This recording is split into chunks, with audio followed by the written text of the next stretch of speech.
Hello दोस्तों, मैं यह कथा आपके लिए पेश करता हूँ। आप सभी को बचपन से यही बताया गया होगा कि शिव जी का न आदि है और न ही अंत, अर्थात भगवान शिव न ही जन्मे हैं और न ही कभी मृत्यु को प्राप्त होंगे। पर शायद ये सच नहीं है, क्योंकि विष्णु पुराण और शिव पुराण में शिव जी की उत्पत्ति को लेकर बातें बताई गई हैं। यहाँ तक कि श्रीमद् देवी महापुराण में शिव जी के माता और पिता का भी वर्णन मिलता है। तो आखिर कौन है शिव जी के माता और पिता? कुछ लोगों का यह मानना है कि ब्रह्मा ही शिव जी के पिता हैं, क्योंकि विष्णु पुराण की एक कथा के अनुसार शिव जी का एकमात्र बाल रूप है, जिसे हम रुद्र के नाम से जानते हैं, और माना जाता है कि रुद्र के पिता स्वयं ब्रह्मा हैं। पर आखिर इसकी सच्चाई क्या है और पूरे संसार को शिक्षा देने वाले शिव ने अपनी शिक्षा कहां से प्राप्त की? तो चलिए जानते हैं शिव जी के जन्म का असली रहस्य। लेकिन उससे पहले वीडियो को लाइक करके कमेंट में हर हर महादेव जरूर लिखें। शिव पुराण के अनुसार शिव जी अजन्मे हैं, यानी कि उनका जन्म नहीं हुआ है, और वे स्वयंभू हैं, यानी कि खुद से ही उत्पन्न हुए हैं। क्या इसका मतलब यह है कि शिव जी के न तो माता हैं और न ही पिता? लेकिन विष्णु पुराण में तो कुछ और ही लिखा मिलता है, जिसके अनुसार विष्णु जी के नाभि से निकले कमल से ब्रह्मा जी की उत्पत्ति हुई और उनके माथे के तेज से शिव की उत्पत्ति हुई, जिसके कारण शिव जी को ज्यादातर समय ध्यान मुद्रा में दिखाया जाता है। लेकिन शिव पुराण में तो इसका उल्टा लिखा मिलता है, जिसके अनुसार एक बार जब शिव जी अपने घुटनों को मल रहे थे तो उनके घुटनों के मैल से श्री हरि विष्णु की उत्पत्ति हुई। अब इस मामले में तो दोनों पुराणों में अलग अलग बातें बताई गई हैं, परंतु विष्णु पुराण की एक और कथा के अनुसार ब्रह्मा ही शिव जी के पिता हैं। क्या यह सच है? तो चलिए जानते हैं इसकी सच्चाई। लेकिन उस कथा को समझने से पहले एक और कथा को जान लेते हैं, जो काफी ज्यादा प्रसिद्ध है। और इसी कथा के अनुसार शिव जी को आदि अनादि का दर्जा मिला, यानी कि न ही उनका कोई शुरुआत है और न ही अंत। दरअसल एक समय की बात है, भगवान विष्णु और ब्रह्मा में यह बहस छिड़ गई कि उन दोनों में से कौन ज्यादा महान है।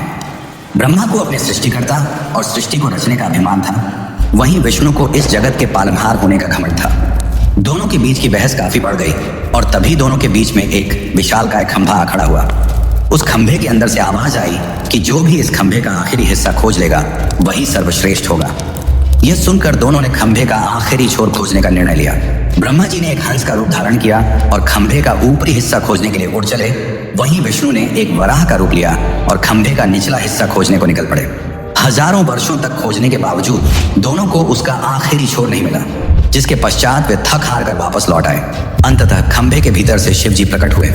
यह कथा यह दर्शाती है कि शिव जी का न तो आदि है और न ही अंत। लेकिन दोस्तों, क्या आपको पता है, इसी दौरान जब विष्णु और ब्रह्मा थक हार कर वापस लौटे और जब शिव जी प्रकट हुए, तब उन्होंने दोनों से पूछा कि क्या आपको खंभे का आखिरी छोर मिला? विष्णु ने निराशा भरे शब्दों में कहा कि मैं इसका आखिरी हिस्सा खोजने में असफल रहा। परंतु ब्रह्मा जी ने यह झूठ बोला कि वह इसका आखिरी हिस्सा खोजने में सफल रहे। यह बात सुनकर शिव जी काफी क्रोधित हुए और ब्रह्मा को श्राप दिया कि आज से पृथ्वी लोक पर तुम्हारी कोई पूजा नहीं करेगा, जिसके कारण आज भी ब्रह्मा जी का न तो ज्यादा कोई मंदिर है और न ही उन्हें पूजा जाता है। वैसे दोस्तों, इसके पीछे एक और कथा है जो भगवान ब्रह्मा और उनकी पुत्री से जुड़ा हुआ है, पर हम उसकी बात किसी और वीडियो में करेंगे। अभी हम ये जान लेते हैं कि क्यों शिव जी को ब्रह्मा का पुत्र बताया जाता है, आखिर इसके पीछे क्या सच्चाई है। तो चलिए अब इस कथा को भी जानते हैं। विष्णु पुराण के अनुसार सृष्टि के प्रारंभिक काल में जब सब कुछ यानी कि पूरा ब्रह्मांड जलमग्न था, न कोई देवता, न दानव और न ही कोई जीव जंतु, तब केवल श्री हरि विष्णु ही क्षीर सागर पर शेषनाग पर विश्राम कर रहे थे और उनकी नाभि से निकले कमल से ब्रह्मा जी की उत्पत्ति हुई। इसके पश्चात ब्रह्मा जी और विष्णु जी इस सृष्टि की उत्पत्ति और रचना को लेकर बातें करने लगे। इसी दौरान शिव जी भी वहां प्रकट हुए। जब शिव जी वहां प्रकट हुए तब ब्रह्मा ने उन्हें पहचानने से इनकार कर दिया, जिससे शिव रूठ गए और वहां से चले गए। तब विष्णु ने ब्रह्मा को दिव्य दृष्टि प्रदान की, जिसके पश्चात ब्रह्मा जी को अपनी गलती का एहसास हुआ। तब ब्रह्मा जी ने शिव जी से माफी मांगी और उनसे यह वरदान मांगा कि वे उनके पुत्र रूप में जन्म लें। शिव जी ने ब्रह्मा की प्रार्थना स्वीकार की और उन्हें आशीर्वाद दिया कि वे उनके पुत्र रूप में जन्म लेंगे। हजारों साल बीत जाने के बाद जब ब्रह्मा जी ने इस सृष्टि की रचना शुरू की, तब उन्हें एक बच्चे की जरूरत पड़ी और तब उन्हें शिव जी का आशीर्वाद याद आया, जिसके बाद ब्रह्मा जी ने कठोर तपस्या की और उनकी तपस्या से प्रसन्न होकर भगवान शिव एक बालक रूप में उनकी गोद में प्रकट हुए। आपकी जानकारी के लिए बता दूं कि यह भगवान शिव का एकमात्र बाल रूप है। दरअसल जब शिव जी बाल रूप में प्रकट हुए तो काफी ज्यादा रोने लगे, और जब ब्रह्मा जी ने उनके रोने का कारण पूछा तो उन्होंने बड़ी ही मासूमियत से कहा कि वे इसलिए रो रहे हैं क्योंकि उनका कोई नाम नहीं है। तब ब्रह्मा जी ने उन्हें रुद्र नाम दिया, जिसका अर्थ होता है रोने वाला। परंतु इसके बावजूद भी शिव जी शांत नहीं हुए, क्योंकि उन्हें यह नाम पसंद नहीं आया। जिसके बाद ब्रह्मा ने उन्हें दूसरा नाम दिया जो है सर्व, पर शिव जी को यह नाम भी पसंद नहीं आया। जिसके बाद ब्रह्मा ने उन्हें और भी नाम दिए, जैसे भव, उग्र, भीम, पशुपति, ईशान, महादेव, और इसी तरह ब्रह्मा जी ने शिव जी को 108 नाम दिए। और माना जाता है कि यह सारे नाम धरती पर ही लिखे गए थे। पर दोस्तों, शिव जी के जन्म की असली सच्चाई तो अभी तक हमने नहीं जानी। तो चलिए अब हम जानते हैं शिव के जन्म की असली कहानी। आखिर कौन है उनके माता पिता। लेकिन उससे पहले आपसे एक विनती है कि अगर आपको यह वीडियो अच्छी लग रही है तो इसे अपने दोस्तों, रिश्तेदारों और अन्य शिव भक्तों को जरूर शेयर करें और कमेंट में लिखें हर हर महादेव। श्रीमद् देवी भागवत पुराण में शिव जी के माता पिता और उनके जन्म की बातें बताई गई हैं। यहाँ तक कि इसमें त्रिदेवों यानी कि ब्रह्मा और विष्णु के भी जन्म की सच्चाई देखने को मिलती है। दरअसल जब हम शिव कहते हैं तो वह निराकार ईश्वर की बात होती है, और जब हम सदाशिव कहते हैं तब ईश्वर महान आत्मा की बात होती है, और जब हम शंकर या महेश कहते हैं तो सती या पार्वती के पति महादेव की बात होती है। बस बहुत से भक्त यह भेद नहीं कर पाते और सभी को समान मानते हैं। अब श्रीमद् देवी महापुराण के अनुसार देखा जाए तो एक बार की बात है, नारद जी ने अपने पिता ब्रह्मा से पूछा कि इस सृष्टि की शुरुआत किसने की है, और साथ ही भगवान शिव, विष्णु और आपके पिता कौन हैं। तब ब्रह्मा ने उत्तर देते हुए कहा कि प्रकृति रूपी माँ दुर्गा और काल सदाशिव ही उनके माता पिता हैं, और उन्होंने ही त्रिदेवों यानी कि ब्रह्मा, विष्णु और शिव की रचना की है। शिव पुराण के अनुसार भी काल सदाशिव और पराशक्ति अंबिका ही शिव के माता पिता हैं, और इन सब में भी श्रेष्ठ हैं काल सदाशिव, क्योंकि उन्होंने ही पराशक्ति अंबिका की भी रचना की, जिनकी 8 भुजाएं थीं और वे प्रकृति रूपी माँ दुर्गा भवानी कहलाई। बहुत प्राचीन समय की बात है, जब कुछ भी नहीं था, ना आकाश, ना धरती, ना जीवन। उस समय केवल एक ही शक्ति थी, काल स्वरूप सदाशिव। वही आदि परमेश्वर हैं जिनसे सब कुछ उत्पन्न हुआ। सदाशिव के भीतर ही शक्ति रूप में दुर्गा भी विद्यमान थी। दोनों मिलकर काशी के आनंदवन में विचरण कर रहे थे। एक दिन दोनों के मन में यह विचार आया कि अब इस ब्रह्मांड में कुछ और प्राणियों की रचना की जानी चाहिए, ताकि इस सृष्टि का विस्तार हो सके।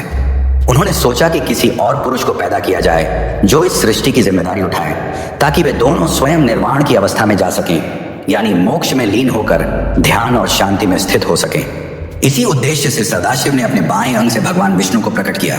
इसका मतलब यह है कि उन्होंने अपने शरीर के एक हिस्से से विष्णु को जन्म दिया। इसके बाद सदाशिव और दुर्गा ने एक और सृजन की योजना बनाई, और वह था ब्रह्मा जी का जन्म। इस बार उन्होंने अपने दाएं अंग से ब्रह्मा को उत्पन्न किया और तुरंत ही विष्णु की नाभि से निकले कमल के फूल पर उन्हें बैठा दिया। वही कमल ब्रह्मा जी का आसन बना। अब जब ब्रह्मा जी उस कमल से उत्पन्न हुए तो उन्होंने सृष्टि निर्माण का कार्य अपने हाथ में लिया। लेकिन एक समय ऐसा आया जब ब्रह्मा और विष्णु के बीच यह विवाद हो गया कि उन दोनों में कौन श्रेष्ठ है, कौन सर्वोच्च है। दोनों की लड़ाई बढ़ने लगी। तभी अचानक एक बहुत बड़ा प्रकाश स्तंभ उनके बीच प्रकट हो गया, जिसकी कथा हम पहले ही जान चुके हैं। दरअसल उस प्रकाश स्तंभ से एक दिव्य वाणी आई। वह खुद ज्योतिर्लिंग रूप में काल थे। उन्होंने ब्रह्मा और विष्णु से कहा, पुत्रों, तुम दोनों ने बहुत तपस्या की है और इसी कारण तुमने मुझसे 2 विशेष कार्य प्राप्त किए हैं। एक है सृष्टि का कार्य यानी कि जन्म देना, जो ब्रह्मा का काम है, और दूसरा है पालन का कार्य यानी कि सृष्टि को चलाना, जो विष्णु का काम है। इसी प्रकार मेरा एक और रूप है रुद्र, जिससे मैंने संहार यानी कि विनाश के कार्य के लिए उत्पन्न लिया है। लेकिन काल सदाशिव ने यह भी स्पष्ट किया कि एक कार्य ऐसा है जो कोई नहीं कर सकता, और वह है कृपा करना। यह केवल सदाशिव ही कर सकते हैं। फिर सदाशिव ने कहा, रुद्र मेरे जैसा है, वह मेरे जैसा वस्त्र पहनता है, मेरे जैसा वाहन पर चलता है और मेरे जैसा अस्त्र शस्त्र रखता है। उसका रूप, वाहन और कार्य सब मेरे ही समान है। इस प्रकार यह कथा हमें बताती है कि संपूर्ण ब्रह्मांड की रचना सदाशिव और शक्ति रूपी दुर्गा से हुई है। ब्रह्मा, विष्णु, रुद्र, महेश, ये सभी उनके अंश हैं, और उन्होंने अलग अलग कार्यों की जिम्मेदारी ली है ताकि सृष्टि ठीक तरह से चल सके। पर मित्रों, शिव जी की कहानी यहीं पर खत्म नहीं होती। एक और रोचक कथा है, जिसके अनुसार एक बार कुछ साधु संतों ने भगवान शिव से उनके जन्म के बारे में पूछा। तब भगवान शिव ने जो उत्तर दिया वो चौंकाने वाला था। तो चलिए अब उस आखिरी कथा को जानते हैं जो आपके होश उड़ा देगी। एक अन्य पुराण के अनुसार एक बार ऋषि मुनियों में जिज्ञासा जागी कि आखिर भगवान शंकर के पिता कौन हैं। ये सवाल उन्होंने शंकर जी से ही पूछ लिया कि हे महादेव, आप सबके जन्मदाता हैं, लेकिन आपका जन्मदाता कौन है?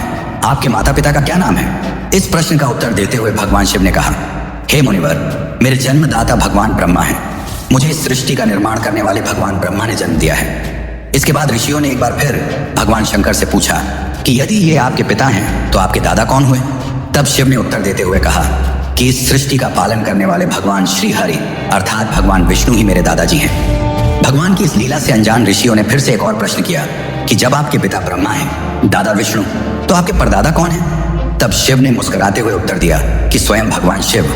इसके बाद ऋषि मुनि समझ गए कि शिव जी से बढ़कर न कोई है न कोई होगा। वैसे दोस्तों, क्या आपको पता है कि भगवान शिव को उनके आभूषण कहां से मिले? शिव जी अपने शरीर पर कई आभूषण धारण करते हैं, जैसे कि गंगा, चंद्रमा, वासुकी नाग, त्रिशूल, डमरू, भस्म आदि। आखिर उन्हें ये सारे आभूषण और शस्त्र कहां से मिले? और क्या है नंदी का रहस्य जो आपको भी हैरान कर देगा? और अगर आप भी इन रहस्यों को जानना चाहते हैं तो हमें कमेंट में जरूर बताइए, जिससे मैं इसके लिए एक अलग से वीडियो बना सकूं। लेकिन इस कथा का तात्पर्य केवल यही है कि शिव जी आदि अनादि हैं, वही अंत हैं और वही शुरुआत है। वे सृष्टि के जन्म के पहले भी थे और सृष्टि के विनाश के बाद भी रहेंगे। शिव जो काल से भी परे हैं, जो श्मशानवासी हैं, जिन्हें मृत्यु का भय नहीं, जो मोह से भी परे हैं। लेकिन एक समय ऐसा क्या हुआ कि पूरी सृष्टि का संतुलन बिगड़ गया। शिव एक आम आदमी की तरह दुख में रोने लगे। उन्हें दुख था अपनी अर्धांगिनी सती की मृत्यु का। परंतु ऐसा क्या हुआ कि सती ने अपना देह त्याग दिया? और कैसे मिले शिव जी माता पार्वती से? अगर आप भी इस कथा यानी कि सती कथा को जानना चाहते हैं तो चैनल पर जाकर हमारी सती कथा वाली वीडियो जरूर देखें। धन्यवाद।